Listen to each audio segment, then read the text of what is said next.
अस्सलाम वालेकुम नाज़रीन, आप देख रहे हैं प्रोग्राम रियासत और अवाम और मैं हूं मारिया जदवन। नाज़रीन, कुफ्र टूटा खुदा खुदा करके आज आज़ाद कश्मीर के वज़ीर आज़म मुंतखब हो गए। गैर मुतवक्के तौर पर वज़ीर आज़म इमरान खान साहब ने एक ऐसे उम्मीदवार का नाम मुंतखब किया जो वज़ारत उज़्मा की दौड़ में शामिल ही नहीं थे। नाज़रीन, पाकिस्तान तहरीक इंसाफ के सदर क़य्यूम नियाज़ी आज़ाद कश्मीर के वज़ीर आज़म मुंतखब हो गए हैं। वज़ारत उज़्मा के 4 तगड़े उम्मीदवार तनवीर इलियास साहब, बैरिस्टर सुल्तान महमूद साहब, ख्वाजा फ़ारूक साहब और अज़हर सादिक साहब अचानक वज़ारत उज़्मा की दौड़ से क्यों और कैसे गायब हो गए, इस पे प्रोग्राम में नाज़रीन बात करेंगे। उसके साथ साथ प्रोग्राम के दूसरे हिस्से में नून लीग के अंदर बयानिए की जंग शिद्दत इख्तियार कर गई है। आज पहली बार मरियम औरंगजेब ने मीडिया के सामने नून लीग के अंदर मौजूद अंदरूनी रिफ्ट की बात की है, वजाहतें देती हुई नजर आई हैं, उस पर भी प्रोग्राम में बात करेंगे। लास्टली नाज़रीन, कुलभूषण यादव कमीशन केस में अहम मोड़, आज कायमा कमेटी बराए कानून इंसाफ में एक हुकूमती वजीर तनहा हुकूमत का दिफा करते नजर आए हैं। हुकूमत के अपनों ने ही यहां पर धोखा दिया, वो क्या है, प्रोग्राम में उससे बात करेंगे। नाज़रीन, प्रोग्राम में मेरे साथ मौजूद होंगे इरशाद महमूद साहब, माहिर अमूर कश्मीर हैं, उनसे सारी कश्मीर की जो सिचुएशन है उसके ऊपर एनालिसिस लेंगे। और हमेशा की तरह मेरे साथ प्रोग्राम में सहाफी तजज़ियाकार अदील वड़ाइच भी मौजूद है। अदील, प्रोग्राम का आगाज मैं आपसे करूंगी। फाइनली हम कह रहे थे, जिस तरह से हमेशा ऐसे होता है, कोई एक ऐसा अनएक्सपेक्टेड नेम सामने आता है जो दौड़ में भी शामिल नहीं होता, जिसका किसी ने सोचा भी नहीं होता है। फाइनली पाकिस्तान तहरीक इंसाफ के सरदार अब्दुल क़य्यूम नियाज़ी साहब आज़ाद कश्मीर के वज़ीर आज़म मुंतखब हो गए हैं। जी बिल्कुल मारिया, अब्दुल क़य्यूम नियाज़ी साहब जो हैं दौड़ में थे और 4 लोगों पर ही फोकस था, जिसमें सरदार तनवीर इलियास जो हैं और बैरिस्टर सुल्तान और ख्वाजा फ़ारूक और अज़हर सादिक, इन्हीं पे ही बात हो रही थी। इंटरव्यूज़ भी इनके ही हुए, लेकिन मैंने आप ही के प्रोग्राम में 29 जुलाई को बताया भी था कि जो सरप्राइज़ आ सकता है, क्योंकि जो इंतखाब करने वाले का नाम, मुझे इजाजत दें, इंतखाब करने वाले का नाम इमरान खान है। प्ले कर लूं 29 जुलाई को नाज़रीन प्रोग्राम में कहा था कि कुछ सरप्राइज हो सकता है। जरा नाज़रीन ये क्लिप सुनिए। हो रही है ना कि कोई एटीएम है, कोई किसी के पास पैसे ज्यादा हैं, ऐसा बिल्कुल भी नहीं होगा। उसकी रीजन ये है कि इमरान खान की जो पहचान है वो है इस हवाले से ये कि वो, मैं देखे ना, उन्होंने अपने कितने करीबी दोस्तों को, जिनके बारे में क्या क्या नहीं कहा जाता था, उनसे डिस्टेंस कर लिया। मुश्किलात जो हैं उनको झेलनी पड़ी, लेकिन इसके बावजूद उन्होंने, तो इस मामले पे भी इमरान खान साहब से तवक्को तो यही की जाती है कि मेरिट को देखना चाहिए, ना कि जो सोशल मीडिया पे क्या किसकी पॉपुलैरिटी चल रही है, टीवी चैनल पे किसकी कैंपेन चल रही है।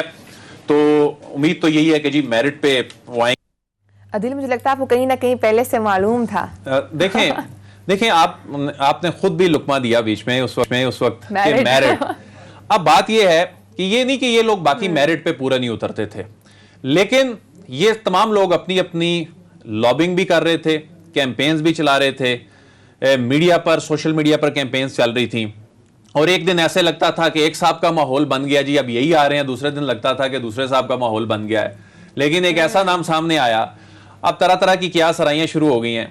कोई आइन पे बातें कर रहे जी, कहते हैं जी आइन, हाँ जी, कोई कहता है जी नियाजी, हालांकि ये जो है नियाजी नहीं है। इमरान खान साहब को भी पता है, ये अपना जो वो क्या कहते हैं तखल्लुस जो है वो लिखते हैं नियाजी। और ये दूसरी जो थ्योरीज शुरू हो गई हैं जी कि शायद इसके पीछे कोई और रीजन है, लेकिन असल में देखें वहां के जो ग्राउंड रियलिटीज थी वो क्या थी, वो ये थी कि जो असल में 2 जो उम्मीदवार थे ना, वो एक दूसरे के लिए ज्यादा मसाइल पैदा कर रहे थे। तो इसलिए अगर सरदार तनवीर आ जाते और वो बैरिस्टर सुल्तान के लिए काबिल कबूल नहीं थे, बैरिस्टर सुल्तान आ जाते, वो इनके लिए काबिल कबूल नहीं थे, दूसरे जो बाकी जो 2 हैं उनके भी यही मसाइल थे। उसके बाद फिर जो कुरा निकला अब्दुल क़य्यूम नियाज़ी साहब का, ये तो हो गई वहाँ की पॉलिटिक्स की हद तक बात, जो हम इरशाद महमूद साहब से भी बात करेंगे। लेकिन असल बात यह है कि ऐसा लगता है कि इमरान खान साहब ने स्टेटस को तोड़ा है, ये स्टेटस को टूटा है। आप पंजाब में देखें, पंजाब में क्या हुआ था, कहां तख्ते लाहौर की बात की जाती थी 2018 से पहले तक, जो एक माहौल था लाहौर में यानी एक बादशाहत का माहौल था। उसके बाद उस्मान बुज़दार साहब का नाम भी इसी तरह ही आता है, किसी के वहमो गुमान में भी नहीं था। फिर उस पर भी बड़ी बड़ी कॉन्स्पिरेसी थ्योरीज हुई, हालांकि वहां भी ऐसी सूरत हाल थी। ये जो पाकिस्तान तहरीक इंसाफ के अंदर के लोग हैं जो वाकई बड़ा जेन्युइनली बात करते हैं, इस पर बड़ा न्यूट्रल इस पे वो बात करते हैं, वो वहां भी ऐसा ही माहौल था। वहां भी जनूबी पंजाब, और यहां से आपको एक पंजाब के एक अभी जो एक वजीर भी हैं पंजाब की काबीना में, उनका नाम था पहले, लेकिन वहां भी ये सिचुएशन थी। तो इमरान खान साहब जो हैं वो एक बेहतरीन सियासतदान साबित हुए, वहां पर उन्होंने माहौल खराब नहीं होने दिया। और इस दौरान पंजाब में जी हर मरतबा क्या सराइयां होती रही जी, अब ये खत्म हो जाएगा मामला, अब उस्मान बुज़दार हट जाएंगे, लेकिन ऐसा नहीं हुआ और ऐसा होना भी नहीं था। इमरान खान बड़ी क्लैरिटी के साथ उनको लेके आए थे। यहां भी ऐसा ही है, लोग कह रहे हैं जी कि अच्छा, अब वो लोग, उनसे भी सवाल बनता है वैसे मारिया, जो ये कह रहे थे जी कि पैसा चलेगा, पैसा जीतेगा, एटीएम के ताने, ये वही लोग हैं जो उस वक्त जहांगीर तरीन साहब के हवाले से एटीएम के ताने दिया करते थे। ये एक और सीनियर जो वजीर हैं उनके हवाले से एटीएम के ताने दिया करते थे। अदिल, पैसा तो नहीं चला, तो हम इरशाद साहब से पूछ लेते हैं, सर एग्जैक्टली हुआ क्या? एक वो नाम जो वजारत उज़्मा की दौड़ में शामिल भी नहीं था, और 4 वो नाम जो एक्सपेक्ट कर रहे थे हम कि पैसा बहुत है तो शायद पैसा चलेगा और एक उन्हीं में से कोई एक नाम सेलेक्ट होगा। तो वजह क्या बनी? क्या जो 2 वहां पर नाम थे, तनवीर इलियास साहब का और बैरिस्टर सुल्तान साहब का, उन दोनों की रिफ्ट से बचने के लिए एक नया नाम तजवीज़ किया गया? देखिए मारिया, जेके में बड़ा एक कट थ्रोट किस्म का मुकाबला था। कुछ पुराने सियासतदान थे जैसे बैरिस्टर सुल्तान महमूद साहब, जिनका तजर्बा भी था, जो पार्टी के सदर भी थे। फिर तनवीर इलियास साहब जो है इस रेस में आए, बड़ी रिसेंटली आए, लेकिन बहुत तेज़ी के साथ वही मर्ज होके एक मेजर स्टेक होल्डर के तौर पे उभर गए। इसी तरह कुछ और लोग जैसे अजहर सादिक साहब का जिक्र हुआ, ख्वाजा फारूक साहब का, ख्वाजा फारूक साहब भी पुराने सियासतदान हैं। तो एक बड़ा कट थ्रोट किस्म का एक मुकाबला था, कंपटीशन था। इसमें ऐसा लगता था कि कोई इमरान खान साहब के लिए फ़ैसला करने में भी कुछ इतनी ज़्यादा शायद आसानी नहीं थी। तो आहिस्ता आहिस्ता बहुत सारी बहस हुई, डिबेट हुआ, पार्लिमानी पार्टी का इजलास हुआ, प्राइम मिनिस्टर ने खुद बहुत सारे लोगों को बुलाया, उनके साथ वन ऑन वन बहुत सारी मीटिंग्स की हैं, इंटरव्यूज़ भी हुए, मुशावरत भी हुई और 1-to-1 मीटिंग्स भी हुई।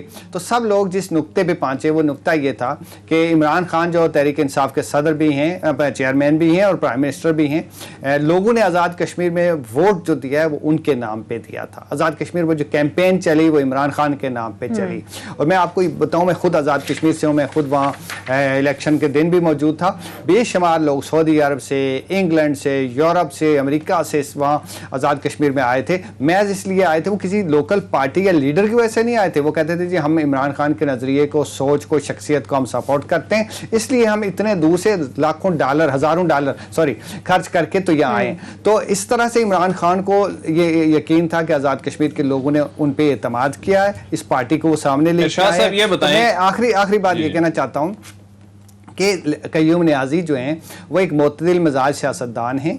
वो बहुत ज़्यादा किसी धड़ेबाजी का भी शिकार नहीं थे। उसके अलावा वो लाइन ऑफ कंट्रोल एक पसमानदा तरीन इलाके के रहने वाले हैं जहाँ रेगुलर फायरिंग होती है, और फिर शायद एक कंसेंसस उनके ऊपर बन गया कि भाई ये वो शख्स हैं जिनके साथ सारे लोग मिल के चल सकते हैं। तो इस तरह से वो पुराने सियासतदान भी हैं। 1996 से वो 5 साल सरदार सिकंदर याद के साथ वज़ीर भी रहे, बड़े तगड़े वज़ीर रहे। तो उनके ऊपर एक इत्तेफाक हो गया, और मेरा ख्याल है कि पार्टी जो है और आज़ाद कश्मीर में एक बड़ी बहरानी सी कैफियत पैदा हो गई थी, तो उससे ये सारे हालात निकल आए। लेकिन अभी वो तमाम टेंशनें ख़त्म हो गई हैं, क्योंकि प्राइम मिनिस्टर साहब का कल मुजफ्फराबाद का जो दौरा था, अगरचे वो ऑफिशियली अनाउंस नहीं था, लेकिन ये कहा जा रहा था हुकूमती हलकों की जानिब से कि वो 5 अगस्त को जाएंगे, वहाँ पर बात करेंगे, पैगाम देंगे 5 अगस्त के हवाले से ख़ास तौर पे। लेकिन अभी तक इस हवाले से कोई चीज़ फाइनल नहीं हुई, कोई प्रोग्राम सामने नहीं आ सका। अब तो कोई ऐसी सियासी कशमकश जो है पार्टी के अंदर नहीं है। वो तमाम नाराज़गियाँ, सरदार तनवीर साहब जो हैं वो सीनियर मिनिस्टर बनने के बाद क्या उनकी वो जो एक्सपेक्टेशंस थी जो प्राइम मिनिस्टर बनने की, वो तो पूरी नहीं हुई। अब सिचुएशन क्या पार्टी के अंदर वहाँ पर? मुझसे पूछ रहे हैं आप? जी। अब देखिए, तनवीर इलियास साहब तो सीनियर मिनिस्टर के तौर पे उन्होंने हल्फ उठा लिया। इसका मतलब ये हो कैबिनेट का हुकूमत का हिस्सा बन गए। बैरिस्टर सुल्तान साहब चूँकि साबिक वज़ीर आज़म रहे हैं, तो कैबिनेट में उनको लेना तो कोई बात ना हुई। मुमकिन है वो कोई पार्टी, अभी हमारे पास आज़ाद कश्मीर की सदारत का एक भी मनसब खाली होने वाला है, वो शायद उस पर आए शायद ना आए, डिपेंड करता है कि वो क्या लाए अमल अगले चंद दिनों में देते हैं। लेकिन जो भी फैसला हुआ तमाम लोगों ने कबूल किया। आपने देखा होगा कि पार्टी को जो है हमारे 32 वोट्स थे, 33 वोट्स प्राइम मिनिस्टर को पड़े। जम्मू कश्मीर पीपल्स पार्टी जो हमारी एक हलीफ पार्टी है, उसके सदर जो हैं उन्होंने भी हसन इब्राहिम साहब ने भी तहरीक इंसाफ को वोट दिया है। तो पार्टी में कोई अभी कोई खलफशार नहीं है, लोग मुतमईन हैं। और मैंने जैसे आपको पहले बताया कि लोगों ने वोट जो दिया, जो सपोर्ट किया वो इमरान खान को किया है, और चूंकि इमरान खान को किया है तो अब इमरान खान के फैसलों को भी लोग खुशदिली के साथ। लेकिन सदारत के मामले पे भी जो है वो कोई ऐसा सरप्राइज मिल सकता है कि सरदार तनवीर इलियास साहब वहां भी फेवरेट हैं, जिस तरह यहाँ पर उन्होंने अपने आप को या उनके जो लॉबिंग करने वाले लोग थे उन्होंने। लेकिन ऐसा भी सोचा कि वहां भी कोई नया नाम निकला। एक मेरा क्वेश्चन है जो आप दोनों से, अमूमन जिस तरह से अभी तक हमने बैकग्राउंड को देखे तो जो होता रहा वो ऐसे होता रहा कि कोई एक ऐसा नाम आया सामने जिसका किसी के ज़हनो गुमान में था भी नहीं कि ये नाम सामने आ सकता है। ऐसे ही पंजाब में भी वो उस्मान बुज़दार साहब का नाम सामने आया, लेकिन उस्मान बुज़दार साहब उस तरह से डिलीवर नहीं कर पाए, क्योंकि नए चेहरे जब सामने आते हैं तो उनको एक्सपीरियंस और अनएक्सपीरियंस थोड़ा बहुत फर्क होता है। तो दिल मुझे ये बताएं कि यहाँ पर अगर एक नया बंदा लगाया गया तो आपको लगता है कि उस तरह की डिलीवरेंस हो सकेगी? देखें, सबसे पहली बात तो ये है कि उस्मान बुज़दार साहब की अगर कोई नाकामी है तो उनको तो जस्टिफाई नहीं किया जा सकता, और मसाइल तो हैं पंजाब में, ज़ाहिर है उनका एक्सपीरियंस उस तरह नहीं था, लेकिन ये एक डिफरेंट मॉडल था गवर्नेंस का जो इन्होंने पाकिस्तान तहरीक इंसाफ ने तजर्बा किया। शायद वफाक से भी कुछ चीज़ों को, ब्यूरोक्रेसी को हैंडल किया जा रहा था, कंट्रोल किया जा रहा था। लेकिन सूरत हाल देखें इतनी बुरी भी नहीं है। अब मसला ये है कि ये जो मीडिया है ना, ये नैरेटिव बनाता है, ये सोशल मीडिया पे अब नैरेटिव बनता है। अगर इतनी बुरी सूरत हाल होती तो डस्का के इलेक्शन में पाकिस्तान तहरीक इंसाफ का वोट बैंक क्यों बढ़ता, कम होना चाहिए। अच्छा, फिर उसके बाद अभी जो रिसेंट सियालकोट में इलेक्शन हुआ है, ये पाकिस्तान मुस्लिम लीग नून का घर था ये, और मैंने उसमें बताया भी था कि ये तकरीबन जो 95% से ज्यादा सीटें यहाँ जो प्रोविंशियल की हैं वो तो है ही नून लीग की, और जो कौमी असम्बली की हैं वो भी नून लीग की हैं तमाम की तमाम, वहां से इन्होंने सीट जीत ली। अच्छा, सीट जीत जाएं फिर कहा जाता है जी ये तो हुकूमत का था इलेक्शन, ये तो जीतना ही होता है, हार जाएं तो फिर कहा जाता है देखें जी इनकी पॉपुलैरिटी गिर रही है। जहां तक मामला है कि नया नाम ना, और जो स्टेटस को तोड़ने की बात की, और जो ये बड़े नाम क्यों पीछे रह जाते हैं हर मरतबा, पंजाब की बात हो या आज़ाद कश्मीर की बात हो, उसकी रीज़न ये है कि लोग समझते हैं कि इमरान खान साहब को सियासत नहीं आती। ये अभी भी शायद लोग समझते हैं जी वो क्रिकेटर ही हैं, सियासतदान नहीं है। लेकिन इमरान खान साहब जो हैं उनके बारे में अब जो बड़े बड़े सियासी खिलाड़ी हैं ना, उन्होंने भी ये कहना शुरू कर दिया है कि इमरान खान साहब को सियासत की बड़ी समझ है। और इमरान खान को वैसे तो इक़्तिदार के ऐवान में बैठे हुए, इस मसनद पे बैठे हुए शख्स को एक जो करीब के जो लोग होते हैं ना, हवारी जो होते हैं, वो एक तस्वीर दिखा के ना खास, तो वो फैसले करवा लेते हैं, और यही होता है आज तक। लेकिन इमरान खान साहब से ऐसा फैसला कराना बहुत मुश्किल है। अगर इमरान खान इसी तरह उनको बातों में लगाया जा सकता तो जो एक मीडिया पर माहौल सोशल मीडिया पर बना हुआ था, फिर उन 4 नामों में से होना चाहिए था, फिर पंजाब में भी ऐसे ही होना चाहिए था। तो इमरान खान के सामने अगर किसी बंदे की ज्यादा तारीफ कर दी जाए तो उसको महंगी भी पड़ जाती है। और अगर किसी ने अपनी दुश्मनी निकालने के लिए इमरान खान साहब के सामने जाकर वो ये कह दें कि ये बंदा ठीक नहीं है, तो वो कहते हैं कि जी ये इसका मतलब है कि इस बंदे में कुछ ना कुछ है, जो इतने लोग इसके खिलाफ बात कर रहे हैं, तो वो उलट है मामला यहाँ इक़्तिदार के ऐवान का। यहाँ भी कुछ ऐसा ही हुआ है, वो सारी कैंपेन जो है वो काम नहीं आ सकी। इसमें मारिया में एक इजाफा करना चाहता हूँ कि जो अब्दुल कयूम नियाजी हैं वो तजर्बाकार सियासतदान है, वो 82 से सियासत में है।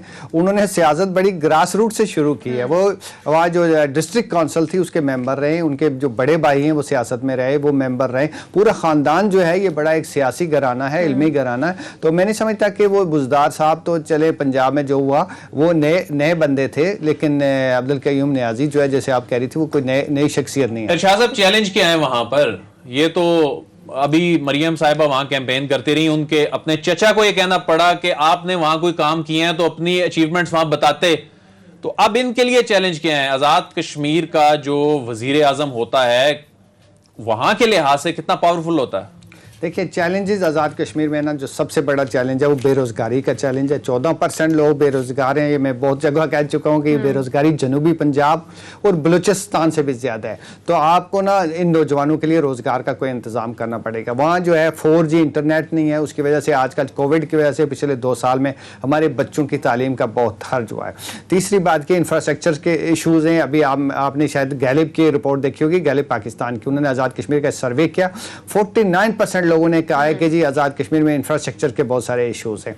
तीसरा मसला ये है कि वहाँ तिब का या हेल्थ के बहुत सारे इश्यूज़ हैं। अगरचे तहरीक इंसाफ ने तमाम लोगों को आज़ाद कश्मीर की सारी जो आबादी है उसका हेल्थ कार्ड दिए, लेकिन इसके बावजूद जो हमारे हॉस्पिटल अगरचे सब जगह मौजूद हैं, लेकिन वो इतने स्टैंडर्ड्स के नहीं हैं। उनमें जो सीरियस किस्म के ऑपरेशन होते हैं वो नहीं हो पाते। उस सब के लिए हमारे लोगों को रावलपिंडी, इस्लामाबाद या फिर जेलम इन इलाकों में जगह टापटाबाद जाना पड़ता है। तालीम के लिए बहुत ज़बरदस्त तालीमी इदारे हैं, यूनिवर्सिटीज़ हैं, लेकिन वो स्टैंडर्डाइज नहीं, उनको स्टैंडर्डाइज करने की ज़रूरत है।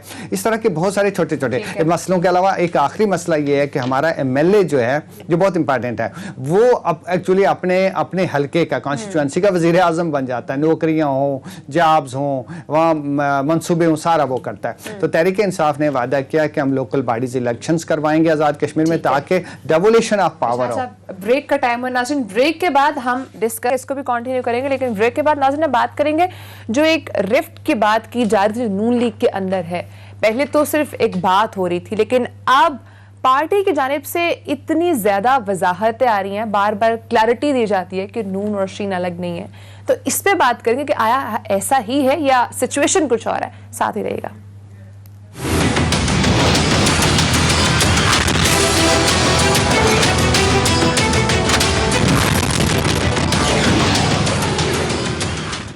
वेलकम बैक नाज़रीन। मुस्लिम लीग नून के अंदर जो एक जंग छिड़ी हुई है 2 बयानियों की, वो अब वजाहतों तक आ पहुंची है। और वो मुस्लिम लीग नून जिनके ऑपोजिशन लीडर भी हैं, और वो अब डिफेंसिव पोजीशन के अंदर नजर आ रही है, खासकर अपने बयानिए को लेकर।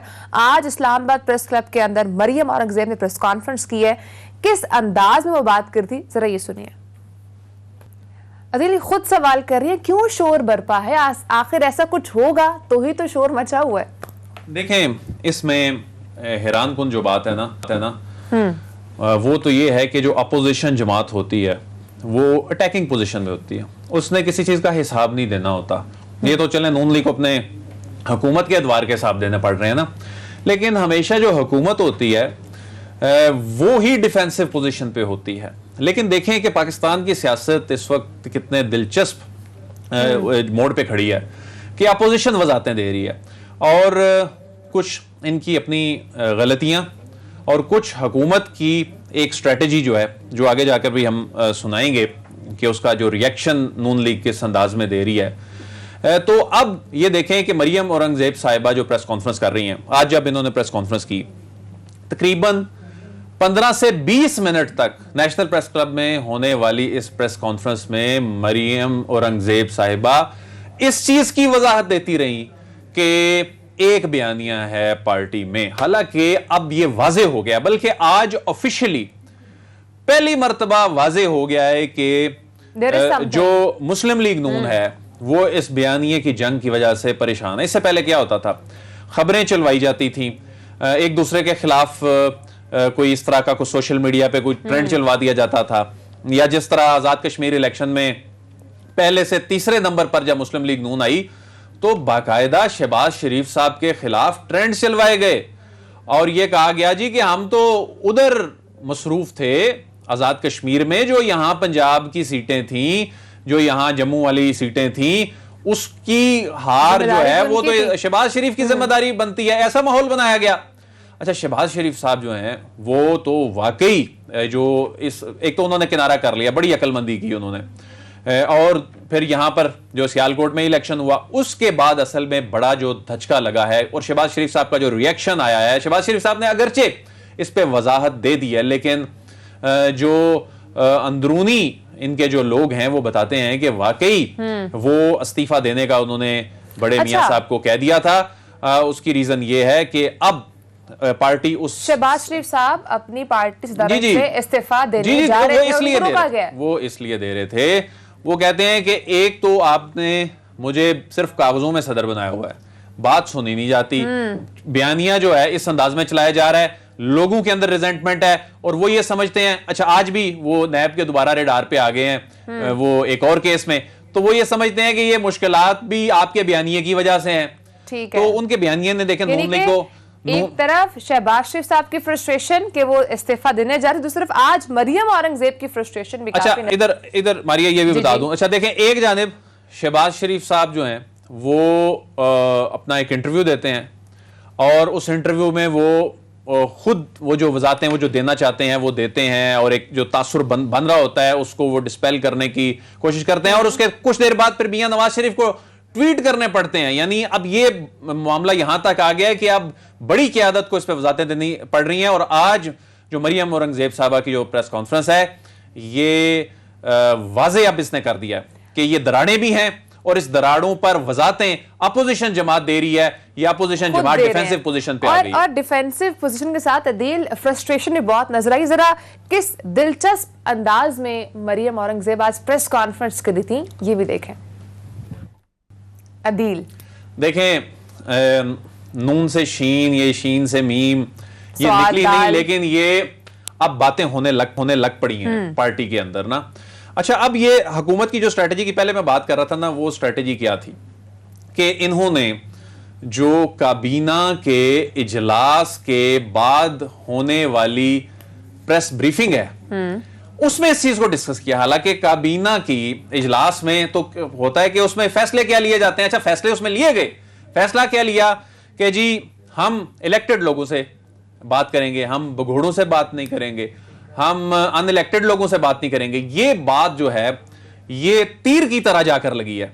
वो कैसे लगी है कि यानी हुकूमत ये कह रही है किस्म की कि जी हम शहबाज शरीफ साहब से बल्कि कह रहे हैं, वाज़े तौर पे कह रहे हैं कि हम शहबाज शरीफ साहब से बात करेंगे और हम नवाज शरीफ साहब से बात नहीं करेंगे, हम मरियम साहिबा से बात नहीं करेंगे। उसकी रीजन है, एक तो वो डिस्क्वालीफाइड हैं, उस तरह पार्टी में कोई फंक्शनल उस तरह ओहदा तो है नहीं है।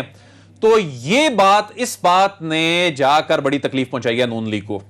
और जिस तरह मरियम औरंगजेब साहबा जिस अंदाज में ये बात कर रही हैं, ये वाज़े तौर पर पाकिस्तान मुस्लिम लीग नून का असल अंदर की सूरत हाल उनके इस अंदाज, उनके इस अल्फाज में सामने आ रही है कि अब देखें ना, हुकूमत बात कर रही है उन पर तो इनको वजाहत देने की क्या जरूरत है। लेकिन आप 15 से 20 मिनट आप लाइव प्रेस कॉन्फ्रेंस में नेशनल प्रेस क्लब में बैठ के सिर्फ इस बात पे वजाहत दें। उसमें कुछ चीजें वैसे, लेकिन ये नहीं है कि मरियम औरंगजेब साहबा ने और भी जो उन्होंने जो बातें की हैं, महंगाई के हवाले से बात की है, बिल्कुल महंगाई के हवाले से उनकी बात, ये तो अच्छा हो गया है कि इस तीर से एटलीस्ट वो एहतिसाब और महंगाई पर बात करने लगे। नाज़रीन, एक क्लिप देखें कि किस तरीके एहतिसाब को और महंगाई को एग्रेसिवली वो एड्रेस करती हुई नजर आ रही हैं।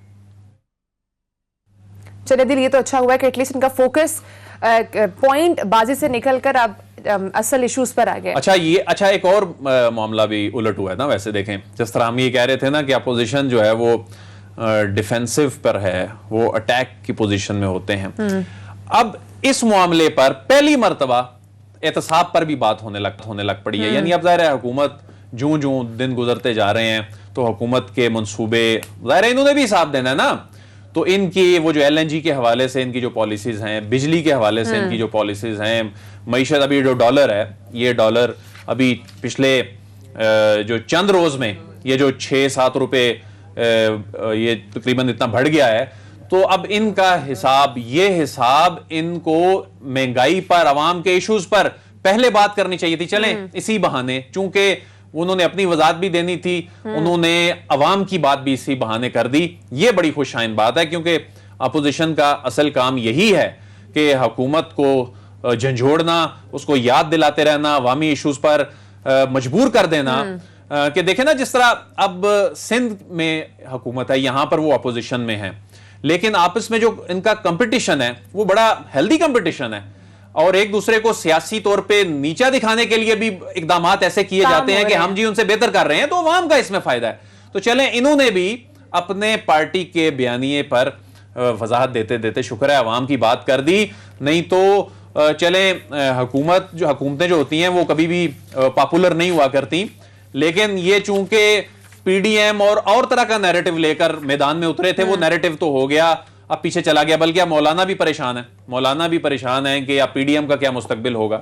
शाहिद खान अब्बासी साहब को के जरिए उन्होंने पैगाम भी भिजवाया कि अब क्या करना है, इसको बंद करना है, खत्म करना है, इसका कोई फ्यूचर है या नहीं है। क्योंकि नून लीग जो है वो अपनी अंदरूनी लड़ाइयों में पड़ी हुई है, लेकिन अब वो हमारी वक्त आ गया है कि अब ये तय करना होगा, क्योंकि आगे वक्त बहुत कम है।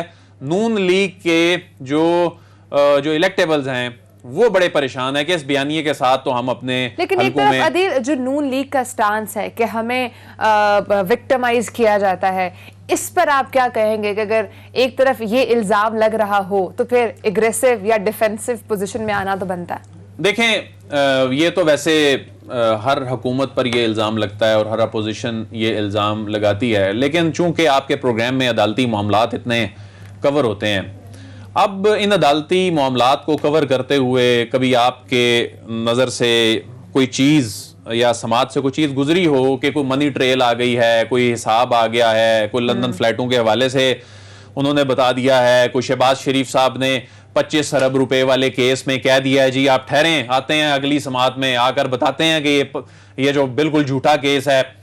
तो अब FIA इंतजार कर रही है, अभी डॉक्यूमेंट्स आएंगे वो शुगर मिल वाले केस में।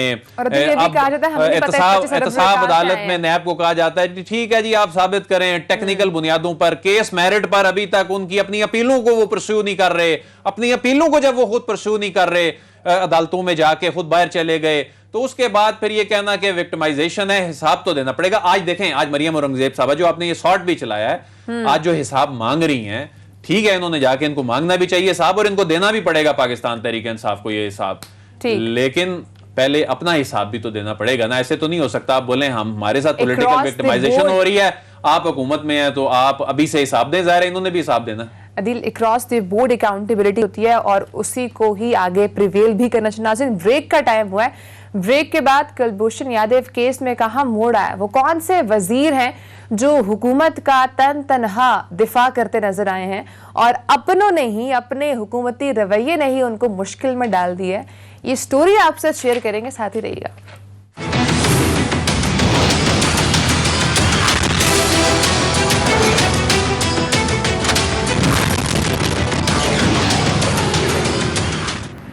Welcome back. नाज़रीन, कुलभूषण यादव केस में कहां मोड़ है। आज सेनेट की कायमा कमेटी बराए कानून और इंसाफ में एक हुकूमती वजीर तनहा इस हुकूमत का दिफा करते नजर आए हैं। फरोख नसीम साहब इस केस पर दिफा करते हुए नजर आए, लेकिन वहीं दूसरी जानिब इसी कमेटी के जो चेयरमैन हैं अली जफर साहब, वो इस पर कुछ खासे बोलते हुए नजर नहीं आए। अदील, मुझे बताइए, एक ऐसा अहम इंपॉर्टेंट केस जो कि देखा जाए तो मुल्कों के दरमियान में चल रहा है, तो एक तरफ जब पार्लियामेंट में डिस्कशन हो रही है तो कमेटी के जो चेयरमैन है वो क्यों नहीं बोलते हुए नजर आए हैं?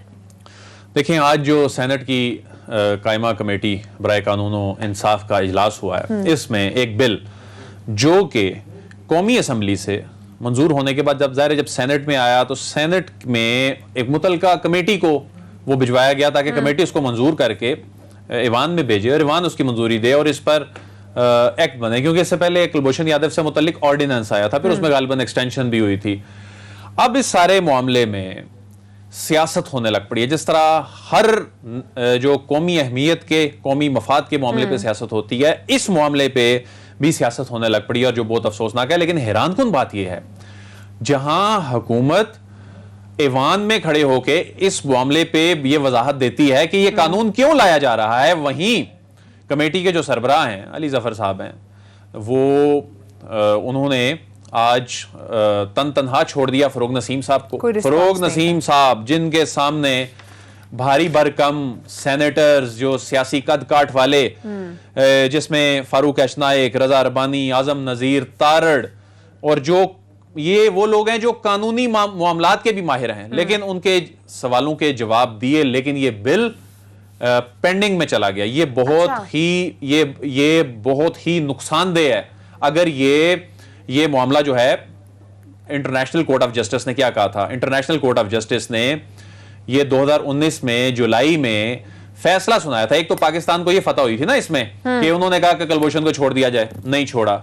उन्होंने कहा कि कुलभूषण की सजा खत्म कर दी जाए और वो तमाम नैरेटिव जो भारत ने बनाया था उसका बयानिया मुस्तरद कर दिया था आलमी अदालत इंसाफ ने। क्या कहा कि पाकिस्तान की अदालत, उन्होंने अदालतों पर एतमाद का इजहार किया और कहा कि रिव्यू एंड रिकंसिडरेशन का फोरम उनको पाकिस्तान में फराम किया जाए। अब वो फोरम फराम करने के लिए एक यानी इनको अपील दायर करनी है। अच्छा, कुलभूषण ने अपील दायर करने से इनकार कर दिया हुआ है। कुलभूषण अपील दायर नहीं कर रहा, हमने आलमी अदालत इंसाफ के फैसले पर अमल दरामद करना है। भारत इसका प्रोपेगेंडा ये कर रहा है, एक तो भारत वकील नहीं दे रहा, कह रहा है जी हमने मतलब वो उसमें टाल मटोल से काम ले रहा है भारत। अगर तो इस कुलभूषण यादव को अपील का हक ना देने का कानून नहीं बन पाता या उनको हक देने का कानून बन जाता, इस पे फिर ये क्या सिचुएशन होगी? मतलब कोई आगे कोई डेवलपमेंट नहीं होगी? इसमें अक़वाम मुत्तहिदा सलामती काउंसिल में हमारे खिलाफ इसमें को खुदा न खास्ता करारदाद आ सकती है। अच्छा, जब ये बात हुई कमेटी में तो अरकान की जानिब से क्या कहा जी, और चीन से वो वीटो करवा लेंगे, कोई मसला नहीं है। यानी अच्छा। उनको इसकी हसासियत का ही अंदाजा नहीं है। अच्छा, मेरे ख्याल में इनको अंदाजा है, लेकिन ये इस मामले पे चूंकि इन्हें पता है कि हुकूमत ने आलमी अदालत इंसाफ के फैसले पे अमल दरामद करना है, हमारे पास कोई ऑप्शन नहीं है। आलमी अदालत इंसाफ का अगर हम फैसला नहीं मानते तो खुदा न खास्ता पाबंदियां लग सकती हैं। लेकिन यहां पर आज जिस नोयत के सवाल जा रहे थे और तनहा ज़ाहिर है फरोग नसीम जो हैं वो टीवी चैनल पर सारा दिन ये टिकर भी चलते रहे, इस पर वो वजाहतें देते रहे, उन्होंने लेकिन डिफेंड अच्छा किया फरोग नसीम साहब ने। लेकिन इसमें जो वजीर आजम के बड़े करीब समझे जाने वाले बैरिस्टर जो अली जफर हैं, उनको वो ज़ाहिर कानूनी समझ बूझ भी रखते हैं, वो कमेटी के चेयरमैन भी हैं, उनको भी मुल्क का और अपनी ज़ाहिर हुकूमत के नैरेटिव का और ज़ाहिर है वो मुल्क की मफाद के साथ बात जुड़ी हुई है ना। हम इस पर अमल दरामद कैसे अब होना है, इस पर अमल दरामद जब कानून ही नहीं होगा, जब मिलिट्री कोर्ट के फैसले के खिलाफ अपील करनी है ना, वो इस्लामाबाद हाई कोर्ट में अपील करनी है तो उसके लिए कानून बनाएंगे तो अपील होगी। ये कह रहे हैं जी आप उसको कोई रिलीफ दे रहे हैं, कतन कोई रिलीफ कुलभूषण को नहीं दिया जा रहा। मैंने जहां पर खुद डिफेंड नहीं किया जा रहा है तो फिर ये तासुर के कुलभूषण यादव को रिलीफ देने की कोशिश की जा रही है तो फिर दुरुस्त जाएगा। देखें क्या रिलीफ है कुलभूषण यादव को, इसमें कोई रिलीफ नहीं है। भारत इस वक्त बैकफुट पे है इस मामले पे, भारत चाह रहा है ये हो। यही तो इसमें अफसोसनाक बात है कि जब वो ये चाह रहा है कि ये हो, ये ताकि हम वहां जाके रोना रो सकें, देखें जी आपने फैसला दिया हुआ है, इस पे अमल दरामद नहीं हो रहा, और यहां पर बैठकर इस अंदाज में रेजिस्ट किया जा रहा हो और अपने ही मुल्क की पॉलिसी पर तनकीद की जा रही हो, ये जानते बूझते कि आलमी अदालत इंसाफ ने क्या कहा हुआ है, तो इसमें तो कोई रिलीफ है ही नहीं है। उसने एडमिट किया, कन्फेस किया हुआ है कुलभूषण ने, वो कहता है मैंने अपील भी नहीं करनी, मेरी रहम की अपील पड़ी हुई है। ये तो भारत बैकफुट पे है और इसको जितना हम डिले करेंगे, खुदा ना खास्ता अगर ये कानून नहीं बनता, वो अपील नहीं होती, ये आलमी अदालत इंसाफ के फैसले की खिलाफ वर्जी होगी और उसका नुकसान जो है वो आलमी फोरम पर उठाना पड़ सकता है। और ये तो नून लीग की आज वैसे मुसद्दिक मलिक साहब के साथ भी इनकी कोई तलखी हो गई थी फरोग नसीम साहब सवाल करते हुए, तो ये तो उनके दौर में अबूरी हुक्म तो नून लीग के दौर में आया था और उस दौर से ये विरसे में ये केस आलमी अदालत इंसाफ से मिला चला आ रहा था। फिर 2019 में जाकर इस पे ये सारा मामला कंक्लूड हुआ था। तो इस पे अब अगला जो इजलास है उसमें ये मंजूर अगर खुदा ना खास्ता नहीं होता ये बिल और ये उसके बाद सेनेट में जाके भी कोई रेजिस्टेंस आती है तो इसका मुल्क को नुकसान हो सकता है। देखिए एक तरफ जहां पे आप कह रहे हैं कि भारत इस केस में बैकफुट पे है, लेकिन हमें कहीं ना कहीं तो हमें भी इस केस को डिफेंड करना है। अगर हम इंटरनेशनल कोर्ट ऑफ जस्टिस में जा रहे हैं तो उसके ऊपर हमें कोई ना कोई तो स्टैंड लेना पड़ेगा। बेशक भारत जो बैकफुट पे जा रहा है। अदिल क्विकली जवाब दीजिएगा ताकि मैं देखें ये case international court of justice में कंक्लूड हो गया है, लेकिन भारत इसको दोबारा जिंदा करना चाहता है, ये मामला दोबारा से जाए, हम जो है वो ये मामलात इस अंदाज में पॉलिटिसाइज करें। लेकिन ये केस पाकिस्तान जीत चुका है। पाकिस्तान जीतने के बाद उसका एक जो हिस्सा है उस पर इंप्लीमेंटेशन करना चाहता है और उसके लिए कानून की जरूरत है। ठीक है नाज़रीन, टाइम खत्म, आपसे कल मुलाकात होगी, अपना ख्याल रखिएगा, अल्लाह हाफिज।